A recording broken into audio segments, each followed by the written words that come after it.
अस्सलामुअलैकुम, मैं हूं सबर अब्बास। आप मेरा यूट्यूब चैनल देख रहे हैं। नाज़रीन, पाकिस्तान की सियासत बहुत ही ज़्यादा अहम और फैसला कुन मोड़ पर पहुंच चुकी है। आने वाले चंद दिनों के अंदर बहुत सी बड़ी हैपनिंग्स होने वाली हैं। जैसा कि मैंने अपनी पिछली वीडियो के अंदर आपको बताया था कि आर्मी चीफ के हवाले से लंदन के अंदर मुशावरत मुकम्मल हो चुकी है, जिसमें दो रोज़ पहले शरीफ ख़ानदान के अंदर बातचीत हुई थी। शरीफ ख़ानदान के लेवल पे मुशावरत हुई थी आर्मी चीफ के नाम पर, और उसमें शहबाज शरीफ साहब ने ये तजवीज़ दी थी मौजूदा चीफ को तोसी दिए जाने के हवाले से। इस ऑप्शन पे बात हुई थी, लेकिन मियां नवाज शरीफ ने कहा कि नए आर्मी चीफ का तकर्रुर किया जाएगा, कोई एक्सटेंशन वाली तरफ नहीं जाया जाएगा।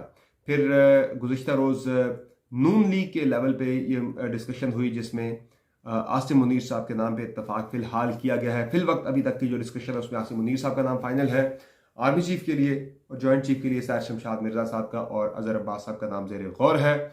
दोनों में से किसी एक को फाइनल अगले चंद रोज के अंदर कर दिया जाएगा। समरी आ जानी है अगले 7 दिन के अंदर अंदर समरी आ जाएगी पिंडी से इस्लामाबाद की तरफ, और उसमें यही है कि 18 तारीख को ज़्यादा चांस है कि समरी मूव की जाएगी।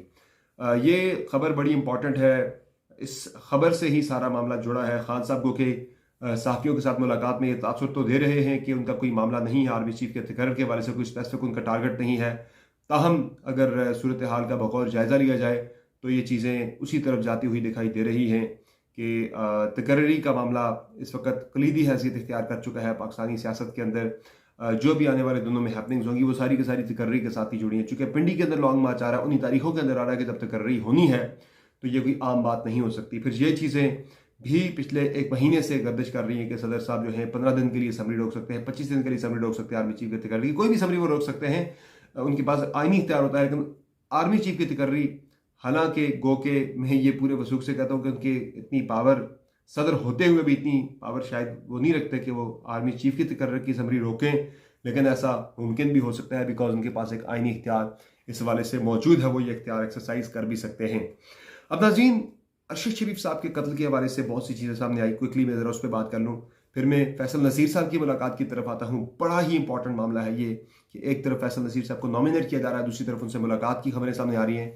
ये मामला है क्या सारा, इस पर बात होगी आगे चल के। तो अरशद शरीफ साहब जो हैं, उनके साथ जो कुछ हुआ नैरोबी में कीनिया के अंदर, वो उसकी तफसीलात तो सामने आ रही हैं, लेकिन जो गुज़श्ता रोज़ कमरान शाह साहब की तरफ से दुनिया न्यूज़ पे तस्वीर चलाई गई थी अरशद शरीफ साहब के पोस्टमार्टम के दौरान की, कि उनके दाएं हाथ की उंगलियां गायब थी, उनके हाथ के ऊपर, कलाई के ऊपर टॉर्चर का निशान था। ये अब पिम्स के जो डॉक्टर्स हैं, जो उस पोस्टमार्टम रिपोर्ट के, जो मेडिकल बोर्ड के जो मेंबर्स थे, अब उन्होंने इस बात की तस्दीक कर दी है। जो रिपोर्ट जारी की गई थी, इब्तदाई रिपोर्ट, प्रिलिमिनरी रिपोर्ट, उसके अंदर तो ये कहा गया था कि गोलियां करीब से मारी गई हैं, लेकिन अब जो मेडिकल बोर्ड है पिम्स का, पिम्स के डॉक्टर्स ने ऑफिशियली इस बात की तस्दीक कर दी है कि अरशद शरीफ साहब को 12 उनके जिस्म के ऊपर ऐसे निशानात मौजूद थे कि जिससे ये साबित होता है कि उन पर टॉर्चर किया गया। ये टॉर्चर के निशानात ही उनके जिस्म पर बड़े वाज़े तौर पर दिखाई दिए गए हैं, जिसको अब मज़ीद चेक करने के लिए, मज़ीद तस्दीक करने के लिए कि आया ये टॉर्चर ही है या किसी और चीज़ के निशानात हैं, टॉर्चर हुआ है तो किस नौइयत का हुआ है। फोरेंसिक के लिए उनकी बायोप्सी जो है वो की गई है, उनके जो बॉडी पार्ट्स हैं वो भेजे गए हैं फोरेंसिक के लिए। फोरेंसिक रिपोर्ट अगले चंद दिनों के अंदर उम्मीद है कि आ जाएगी, तो तमाम तफसीलात मज़ीद इससे जुड़ी सामने आ जाएगी। अब इस टाइम पे जो सूरत हाल है, ये मामला जो है अरशद शरीफ साहब वाला, इसे आइसोलेशन में नहीं देखा जा सकता, बल्कि ये बराह रास्त अब ये कनेक्ट हो रहा है जो भी हमारे मुल्क के अंदर हालात बन रहे हैं, सियासी सूरत हाल बन रही है। चूँकि खान साहब ने लॉन्ग मार्च ताखीर से करना था, फिर अरशद शरीफ साहब के मामले पे जब देखा कि दुनिया इतनी बड़ी निकल आई है अरशद शरीफ के मामले पर, उनके साथ अफसोस का इजहार करते हुए ज़्यादा लोग उस पर पाकिस्तान तहरीक इंसाफ के नज़र आए थे, नारे भी वही लग रहे थे। तो खान साहब को लगा कि एक वेव मुल्क के अंदर डेवलप हो चुकी है, दैट्स द राइट टाइम कि जिस पे तहरीक चलाई जाए, लॉन्ग मार्च किया जाए, लोगों के अंदर एक आगही, एक शऊर, एक उजागर होता हुआ नज़र आ रहा है। लोग जो हैं वो बेदार होते नज़र आ रहे हैं अपने हुकूक के लिए।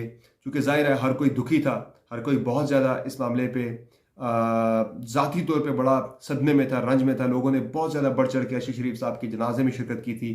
तो खान साहब को लगा कि ये this is the right time to strike, कि लोग जो हैं उनमें इस वक्त एक शऊर उजागर हो चुका है अपने हकूक़ के लिए, जो जुल्म के ख़िलाफ़ खड़े होने के लिए। तो उन्होंने ये तहरीक अपनी शुरू की। अब इस मौके पे जुल्म जो उन पे जुल्म हुआ, जो टॉर्चर हुआ, वो तस्वीर का सामने आना, ये इट्सेल्फ एक और इम्पॉर्टेंट चीज़ है। इसमें चूँकि सीधा सीधा इल्ज़ाम आ रहा था फ़ौज के ऊपर, ISI के ऊपर, लेकिन अब जो कीनिया के अंदर से चीज़ें सामने आई हैं, वहाँ जाके तो हमारी फ़ौज या ISI टॉर्चर नहीं कर सकती कि वो जाके 4 नाखून निकाल लिए जाएं एक उंगली में के, चाहे एक हाथ के अंदर से उंगलियों के, फिर कलाई के ऊपर जो टॉर्चर का निशान है, उंगलियां तोड़ दी गई थी, पसलियां तोड़ दी गई थी शहीद करने से पहले, गोली मारने से पहले, गोली भी गाड़ी रोक के मारी गई। ये भी वहाँ से चीज़ें साबित हो चुकी हैं, सामने आ चुकी हैं। तो ये अब इस मामले की इंटरनेशनल इन्वेस्टिगेशन जो है वो इंतहाई अज हद ज़रूरी हो गई है, चूँकि जो टीम है यहाँ से पाकिस्तान की गई थी वहाँ से एविडेंस कलेक्ट करने के लिए, शवाहिद के कलेक्शन के लिए, रिपोर्ट बनाने के लिए FIA की और माहिरीन की टीम थी। उस टीम के हवाले से ये खबरें आ रही हैं कि उसके साथ कीनियन जो अथॉरिटीज़ हैं वो ताउन नहीं कर रही, उन्हें एक्सेस नहीं दी जा रही कई चीज़ों पे। और अब जो शक है उसका दायरा काफ़ी वसी होता चला गया है, और अब ज़्यादा शक जो है वो खुरम और वकार नामी जो 2 वहाँ पे भाई हैं उन पे शक का इजहार किया जा रहा है कि अगर टॉर्चर हुआ है, इस टॉर्चर के हवाले से उन भाइयों ने कोई ऐसी रिपोर्ट नहीं दी, खुरम के साथ ही चूँकि गए थे और उसी के साथ वापस आ रहे थे, तो अगर टॉर्चर हुआ है 3-4 घंटे अरशद शरीफ साहब पे, तो खुरम के साथ ही वो पाए गए जब उनकी शहादत हुई, उन्हें हिट किया गया। तो फिर 3 गोलियां उस तरफ से फायर की गई जहां खुरम बैठा था, वो गोलियां भी आके लगी अरशद साहब को। तो कैसे है कि वो खुरम बच गया, वो गोलियां इस तरफ आके जो है उसे नहीं लगी, उसके पास से गोलियां गुजर के गाड़ी की दूसरी तरफ से निकल गई। तो बहुत से सवालात इसमें उठ रहे हैं। अब हालात और सूरत हाल इस चीज़ का तकाजा करती है कि इस मामले की इंटरनेशनली क्रेडिबल इदारों से शफाफ तहकीकात की जाए। मेरे ख्याल से पाकिस्तानी अथॉरिटीज़ को इतनी एक्सेस जो है वो नहीं दी जा रही कीनिया के अंदर। तो अब इंटरनेशनल अगर UN के लेवल पे कोई इन्वेस्टिगेशन होती है तो वो मेरे ख्याल से बहुत ज़्यादा ज़रूरी है। तकाजा ये है कि हालात जो तकाजा कर रहे हैं कि पाकिस्तान के अंदर जितनी भी सहाफ़ती बरादरी है वो सारी उठ के खड़ी हो। वो लोग जो अरशद शरीफ साहब को जितने भी लोग, हर पाकिस्तानी जो है वो हर आंख अश्क बारती रंजीदा था इस बेईमाना कत्ल पे। हर पाकिस्तानी खड़ा हो अरशद शरीफ साहब के इस मामले पे और वो आवाज़ उठाए, गवर्नमेंट ऑफ पाकिस्तान को प्रेशर में लाए ताकि वो इंटरनेशनल तहकीकात के लिए आगे बढ़े। क्योंकि पाकिस्तानी जो यहाँ से गए थे हमारे तफ्तीशकार, उन्हें इतनी चीज़ों पे एक्सेस नहीं दी जा रही। अब जो ये मामला है ये इतना सिंपल मामला नहीं है, ये बहुत ही गंभीर होता चला जा रहा है, क्योंकि इसमें शुबा ये भी जाहिर किया जा रहा है कि किसी इंटरनेशनल किसी इस्टेब्लिशमेंट का भी ये किरदार हो सकता है, रोल हो सकता है पाकिस्तान के अंदर डिस्टेबलाइजेशन पैदा करने के लिए।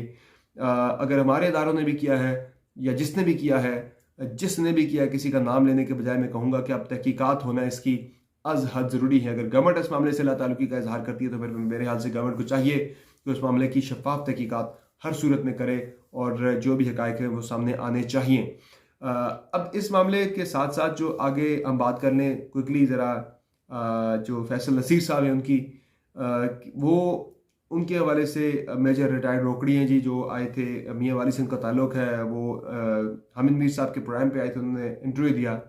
तो उन्होंने ये इंकशाफ किया कि हमले से पहले 2 मुलाकातें वो खान साहब के दरमियान और जनरल फैसल नसीर साहब के दरमियान जो कि DGC हैं वो करवा चुके हैं। और सलमान अहमद साहब जो कि पाकिस्तान तहरीक इंसाफ से वाबस्ता हैं, मारूफ सिंगर हैं, अमेरिका में हैं आजकल, वो भी इन मुलाकातों में जो है फैसिलिटेटर का किरदार उन्होंने प्ले किया है सारे मामले में।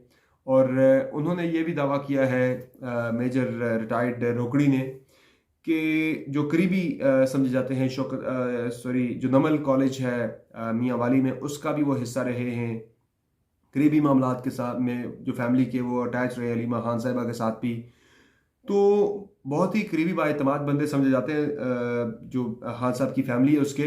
तो वो ये भी दावा करते हैं कि सलमान अहमद साहब के साथ जब उनकी बातचीत हुई इस हमले के बाद, जो खान साहब पे अटैक हुआ जिसमें उन्होंने DGC major general Faisal Naseer साहब को ही नॉमिनेट किया, तो उसके बाद भी मुलाकात जो है वो हो रही थी, मुलाकात की बातचीत हुई थी। सलमान अहमद साहब ने कहा था कि मुलाकात करवा देते हैं खान साहब के साथ फैसल नसीर साहब की, फिर वो मुलाकात नहीं हो सकी थी किसी भी वजह से।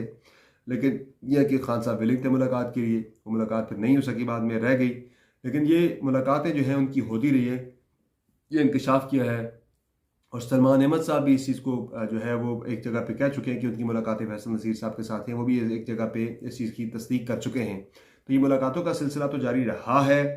अब आके खान साहब उन्हीं के ऊपर सारा मामला डाल रहे हैं। अब ये देखना है कि खान साहब जो थ्रेट्स की बात कर रहे थे वो डायरेक्टली फैसल नसीर साहब ने खान साहब को ऐसी कोई थ्रेट दी थी मुलाकात में बिलमुशाफा कि आपको खतरा हो सकता है, यहाँ पे अटैक हो सकता है, या ये खबरें उन्हें कहीं और से आ रही थी। लेकिन एक चीज़ ज़रूर है, बड़ी वाज़ेह है कि इदारे के अंदर ऐसे लोग ज़रूर मौजूद हैं जो कि खान साहब को इन्फॉर्मेशन दे रहे हैं। उनमें एक तो ज़ाहिर इदारे के साबिक सरबरा जो हैं इस वक्त बहावलपुर में पोस्टेड हैं, उनके जो बाएतमाद लोग हैं इदारे के अंदर वो शायद उन्हीं के ज़रिए खान साहब तक खबरें ये पहुंचा रहे हैं कि क्या हो रहा है। ये चीज़ें ज़ाहिर पहुंच तो रही हैं खान साहब तक, एक एक चीज़ पहुंच रही है, या फिर वो खुद से कह रहे हैं कि मुझ तक पहुंची, लेकिन कुछ ना कुछ उनके पास मालूमात जो हैं वो ज़रूर पहुंच रही हैं इदारे के अंदर से। इस पे ज़ाहिर इदारे की साख पे बड़ा सवाल उठना शुरू हो जाएगा आने वाले दिनों में कि इतनी हाई लेवल की अगर कोई डिस्कशन होती है और वो खान साहब तक पहुंच जाती है, कोई अगर चीज़ें होती हैं वहाँ पे इदारे के अंदर वो पहुंच जाती हैं, या फिर कोई खुद से मनगढ़ंत चीज़ें खान तक पहुंचा रहा है, तो ये भी एक बड़ी अलार्मिंग सिचुएशन है। बहरहाल अब नाजरीन होगा ये कि तकर्री के दिन जो हैं जो करीब आएंगे, पॉलिटिकल टर्मोइल पाकिस्तान के अंदर बढ़ेगा, सियासी जो शोर शराबा है पाकिस्तान के अंदर ज़्यादा बढ़ेगा। और मैं पिंडी के अंदर बड़ा अनरेस्ट देख रहा हूँ, पर्टिकुलरली जब ये लॉन्ग मार्च पिंडी के बॉर्डर्स पे, पिंडी शहर के बॉर्डर्स पे पहुँचेगा, उस वक्त मैं ज़्यादा क्योस और ज़्यादा अनरेस्ट देख रहा हूँ, ज़्यादा हालात को ख़राब होता देख रहा हूँ। और बहुत ज़्यादा मैं पहले भी इस खदशे का इजहार कर चुका हूँ कि खुदा न खास्ता अगर किसी किस्म की कोई भी नाखुशगवार चीज़ होती है, हालात ख़राब होते हैं, तो पाकिस्तान के अंदर ना जमहूरियत रहेगी, ना जमहूरी सिस्टम रहेगा, फिर सूरत हाल मार्शल लॉ की तरफ जा सकती है। और अब ये जो मैं एक सिनेरियो बिल्ड कर रहा हूँ आपके सामने, बड़ा इंपॉर्टेंट ये सिनेरियो, इसको समझना बड़ा ज़रूरी है कि समरी आ जाती है वज़ीर आज़म की तरफ से, यानी कि मिनिस्ट्री ऑफ डिफेंस से आ जाती है वज़ीर आज़म के पास, वज़ीर आज़म वो समरी भेज देते हैं आगे वानी सदर में, और सदर साहब वो समरी रोक देते हैं। हालांकि मुझे लगता नहीं है कि आरफ अलवी साहब रोके, लेकिन खान साहब का अगर ऑर्डर आ गया कि समरी रोके, मैं पिंडी के अंदर आके बैठा हूँ और हालात को मजीद लिंगर ऑन करें, ज़ाहिर है पहले तो खान साहब जो पहुँच रहे हैं 18 को समरी आनी है, 21-22 को तकर्री होनी है, अनाउंसमेंट होनी है। इन 4-5 दिनों के अंदर ही खान साहब का प्लान है कि वो पिंडी आके बैठेंगे। अब अगर इन 3-4 दिनों के अंदर अगर खान साहब को मतलूबा नताइज अगर नहीं मिल पाते, क्योंकि लंदन के अंदर से जो तस्वीरें जो वीडियोज़ आई हैं बड़े कॉन्फिडेंट दिखाई दिए, वहाँ पे ख्वाजा आसिफ भी, बड़े तंजिया जो मुस्कुराहट उनके चेहरे पे होती है वो नज़र आई, शहबाज शरीफ साहब बड़े कॉन्फिडेंट दिखाई दे रहे थे। ज़ाहिर है वहाँ से वो कुछ प्लान करके ही उठें, और वो जो उनके जो प्लान्स हैं, जो डिज़ाइन हैं, वो इतने कॉन्फिडेंट अगर हैं तो खान साहब फिर भी वो भी फिर अपनी आखिरी हद तक जाएंगे सूरत हाल को ख़राब करने के लिए, और ताकि स्मूथली ये तकर्र ना हो सके, तो फिर वो सदर साहब को मजबूर कर सकते हैं कि वो समरी रोकें। इस पे वो पिंडी में आके अगर बैठ जाते हैं, धरना लिंगर ऑन कर जाता है 10-15 दिन के लिए, खान साहब वहाँ बैठ जाते हैं पिंडी में आके, फिर सिनेरियो जो मैंने अपनी पिछली वीडियो के अंदर बताया था आपको कि वहाँ डिस्ट्रप्शन काफ़ी ज़्यादा थी, कि कुछ भी हो सकता है। होगा टेक्निकली तो यही कि मौजूदा चीफ को ही फिर कंटिन्यू करना पड़ेगा जब तक नया चीफ उनसे टेक ओवर नहीं करता है। Handing over taking over ceremony होती है ना, कि मौजूदा चीफ जो है वो आने वाले चीफ को जो केन है, जो चेन ऑफ कमांड की जो कमांड की स्टिक होती है, वो अगले आर्मी चीफ को हैंड ओवर करता है। जब अगले का तकर्र ही नहीं होगा, वो कुछ दिन के लिए ताखीर का शिकार हो जाएगा, तो फिर ज़ाहिर बाजवा साहब को कंटिन्यू करना पड़ेगा कुछ दिन। तो फिर कुछ दिनों से ये मामला ज़्यादा दिनों की तरफ भी जा सकता है, हफ्तों या महीनों की तरफ भी जा सकता है। अगर इस दौरान हालात किसी किस्म की ख़राबी की तरफ चले जाते हैं तो फिर उसका कुछ नहीं कहा जा सकता हतमी तौर पर कि चीज़ें कंट्रोल में रहेंगी, जमहूरियत रहेगी, सिस्टम रहेगा, इंतखाबात होंगे भी या नहीं होंगे, फिर चीज़ें बहुत बड़ी ख़राबी की तरफ जा सकती है। बहरहाल अच्छे की तवक्को करनी चाहिए। उम्मीद यही है कि बेहतर अंदाज में जो भी फैसला पाकिस्तान के हक़ में बेहतर है, इंतखाबात पाकिस्तान के हक़ में फौरी तौर पर बेहतर हैं तो इंतखाबात फौरी तौर पर हो जाए, नए आर्मी चीफ का तकर्रर होना बेहतर है तो वो हो जाए, मौजूदा की एक्सटेंशन अगर बेहतर है तो वो हो जाए।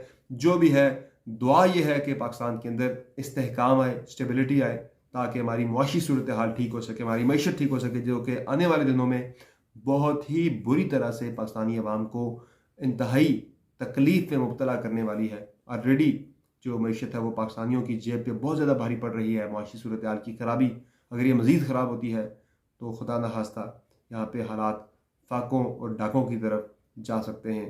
अल्लाह करे कि चीज़ें उससे पहले ही बेहतर सूरत हाल इख्तियार कर जाए। इजाज़त दीजिए, तब बहुत ख्याल रखिएगा। अल्लाह